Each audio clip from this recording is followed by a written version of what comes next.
Η οδοντιατρική σήμερα έχει πάρει μια πολύ διαφορετική μορφή από αυτή που είχε στο παρελθόν.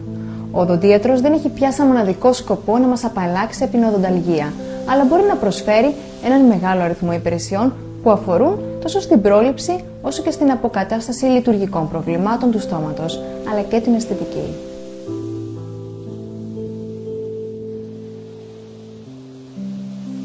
Η στοματική κοιλότητα είναι μια ευαίσθητη περιοχή του σώματος, εκτεθειμένη συνεχώς στον αέρα που αναπνέουμε και την τροφή. Εχθρός των δοντιών είναι τα μικρόβια, με τις τοξίνες που παράγουν. Πάνω στα δόντια μας δημιουργείται ένα αόρατο, κολλώδες στρώμα ή μικροβιακή πλάκα. Τα μικρόβια της πλάκας διασπούν το άμυλο των τροφών και παράγουν οξέα, που διαλύουν την αδαμαντίνη του δοντιού, το σμάλτο, προκαλώντας στεριδόνα. Η πλάκα με τα άλατα του σάλιου σκληραίνει και γίνεται πέτρα, η λεγόμενη τρυγεία. Αν αυτή παραμείνει στο στόμα μας για μεγάλο διάστημα, δημιουργούνται σοβαρές παθήσεις όπως είναι η περιοδοντίτιδα, η οποία πολλές φορές δεν συνοδεύεται με πόνο ή άλλα εμφανή συμπτώματα, γεγονός που μπορεί να οδηγήσει ακόμα και στην απώλεια των δοντιών με την πάροδο του χρόνου. Η καλύτερη άμυνα απέναντι σε αυτούς τους κινδύνους είναι πρωτίστως η σωστή στοματική υγιεινή και ο περιοδικός έλεγχος από τον οδοντίατρό μας. Πρώτο και σημαντικότερο βήμα είναι το σωστό βούρτσισμα. Αυτό πρέπει να γίνεται τουλάχιστον 2 φορές την ημέρα, πρωί και βράδυ. Ιδανικό βεβαίως είναι το βούρτσισμα μετά από κάθε γεύμα. Σημαντικό είναι να αναφέρουμε ότι το πρωινό βούρτσισμα των δοντιών δεν είναι απαραίτητο να γίνεται αμέσως μόλις ξυπνήσουμε, αλλά μετά το πρόγευμα, καθώς τα υπολείμματα της τροφής που παραμένουν ανάμεσα και πάνω στα δόντια είναι κατά κύριο λόγο η αιτία για τις περισσότερες βλάβες των δοντιών. Απολύτως απαραίτητο επίσης είναι το βούρτσισμα πριν κοιμηθούμε, αφού κατά τη διάρκεια του ύπνου μειώνεται σημαντικά η ποσότητα του σάλιου και η αντιμικροβιακή δράση του. Το σωστό βούρτσισμα τώρα. Το βιαστικό βούρτσισμα των 30 δευτερολέπτων δεν καθαρίζει. Δίνει απλώς μια αίσθηση φρεσκάδας. Χρειαζόμαστε τουλάχιστον 2 λεπτά για ένα σωστό βούρτσισμα, ενώ σε ορισμένες περιπτώσεις, ανάλογα την κατάσταση και την ανατομία της οδοντοστοιχείας μας, μπορεί να χρειαστεί ακόμα περισσότερος χρόνος. Αυτό θα μας το πει ο οδοντίατρος. Προσπαθήστε να νιώσετε τις κινήσεις του χεριού σας και τον τρόπο που ακουμπά η βούρτσα στα δόντια και κινείται πάνω σε αυτά. Ακουμπήστε την οδοντόβουρτσα οριζόντια πάνω στα δόντια, δίνοντάς της κλίση προς τα ούλα, με γωνία περίπου 45 μοιρών. Αρχίστε μικρές περιστροφικές κινήσεις, προσπαθώντας να αισθάνεστε κάθε δόντι που καθαρίζετε. Σημαντικό είναι να νιώθετε ότι οι τρίχες της οδοντόβουρτσας μπαίνουν ελαφρά μέσα στην ουλοδοντική σχισμή, τη σχισμή δηλαδή ανάμεσα στο ούλο και το δόντι. Κάντε γρήγορες κοφτές κινήσεις, επιμένοντας σε κάθε δόντι ξεχωριστά. Αφού βουρτσίσετε την εξωτερική επιφάνεια των δοντιών πάνω και κάτω, κάντε το ίδιο και στις γλωσσικές επιφάνειες, δηλαδή την εσωτερική επιφάνεια των δοντιών. Στη γλωσσική επιφάνεια των μπροστινών δοντιών, πάνω και κάτω, η οδοντόβουρτσα τοποθετείται κάθετα και όχι οριζόντια. Τελευταίες καθαρίζονται οι μασιτικές επιφάνειες των δοντιών με κινήσεις μπρος και πίσω. Δώστε έμφαση σε σημεία δύσκολα, όπως στραβά συνοστισμένα δόντια ή φρονιμίτες που αρχίζουν να προβάλλουν από τα ούλα. Τέλος, καθαρίζουμε και τη ράχη της γλώσσας, είτε με την οδοντόβουρτσα είτε με ειδική ξύστρα καθαρισμού γλώσσας. Το βούρτσισμα, όσο σωστά και αν γίνεται, δεν μπορεί να καθαρίσει τα σημεία ανάμεσα στα δόντια, τα μεσοδόντια διαστήματα, εκεί που ακουμπάει το ένα με το άλλο δόντι. Είναι κρίσιμα σημεία από όπου ξεκινούν πάρα πολλές στεριδόνες. Στα σημεία αυτά πρέπει να χρησιμοποιούμε το οδοντικό νήμα ή τα μεσοδόντια βουρτσάκια. Συμπληρωματικά του βουρτσίσματος είναι η χρήση του στοματικού διαλύματος, κατά προτίμηση χωρίς αλκοόλι, ώστε να μην είναι καυστικό για το βλενογόνο.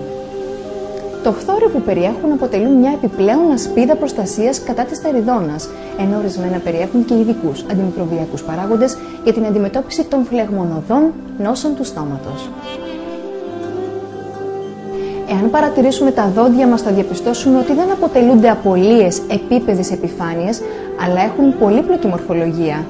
Ιδιαίτερα στα πίσω δόντια, οι οριζόντιες επιφάνειες που συμμετέχουν στη μάσηση έχουν έντονες σχισμές. Οι επιστημονικές έρευνες έδειξαν ότι σε ορισμένες περιπτώσεις, ανάλογα με την ανατομία των δοντιών, ακόμη και το σχολαστικό βούρτσισμα δεν μπορεί να απομακρύνει τα μικρόβια που έχουν παγιδευτεί μέσα στις σχισμές των μασιτικών επιφανειών. Οι διάφορες ανομαλίες των δοντιών προσφέρουν ένα ιδανικό καταφύγιο στα μικρόβια, τα οποία πολλαπλασιάζονται και αναπτύσσουν την επιβλαβή δράση τους.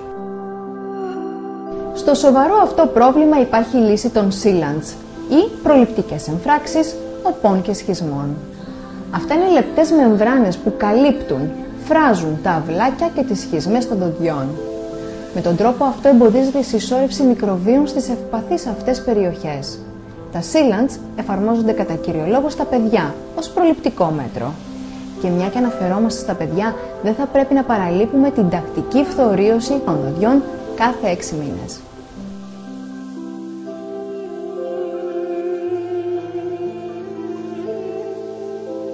Τέλος, σημαντικό ρόλο παίζουν οι διατροφικές συνήθειες.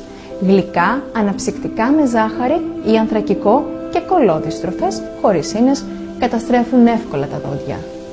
Η τακτική επίσκεψη στον οδοντίατρο 1 με 2 φορές το χρόνο έχει ουσιαστική σημασία. Όχι μόνο για την έγκαιρη διάγνωση και θεραπεία των νόσων του στόματος, αλλά και για τη σωστή πρόγνωση και διατήρηση του αποτελέσματος. Ο οδοντίατρος θα ελέγξει σχολαστικά την κατάσταση των δοντιών, των ούλων και γενικά όλης της στοματικής κοιλότητας. Αν χρειαστεί, θα προβεί στη λήψη μιας σειράς μικρών ακτινογραφιών για να εντοπίσει βλάβες των δοντιών που δεν μπορούν να διαπιστωθούν με μία απλή εξέταση. Με τις συχνές επισκέψεις μπορούμε να ανιχνεύσουμε την τεριδόνα όσο είναι σε αρχικό στάδιο πριν επεκταθεί. Είναι αναγκαίο να θεραπεύουμε μια αρχόμενη φλεγμονή στα ούλα πριν εξελιχθεί σε άλλες βαριές μορφές παθήσεων των ούλων ή και του οστού, όπως η χρόνια ουλίτιδα, η ελικονεκρωτική ουλίτιδα ή ακόμη και η περιοδοντίτιδα.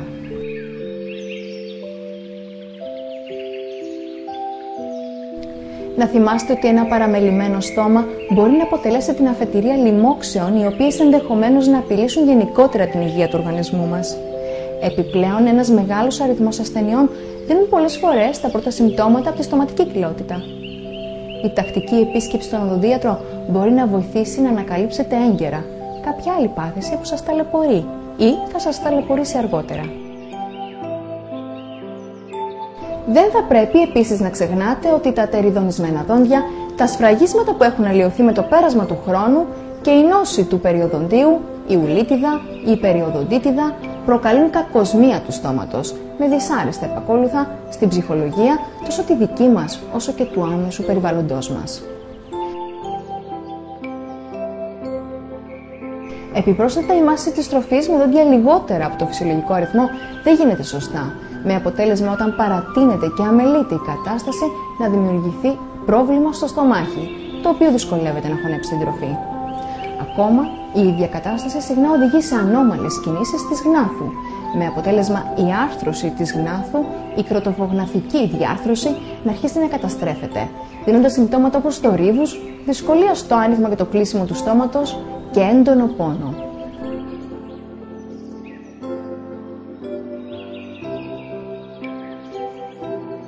Όσο καλή και αν είναι η φροντίδα του στόματός μας, με τη μέθοδο στοματικής υγιεινής που ακολουθούμε, χρειάζεται και μια συντονισμένη επαφή με τον οδοντίατρο σε τακτά χρονικά διαστήματα για ένα γενικό έλεγχο, αλλά και οδοντιατρικό καθαρισμό.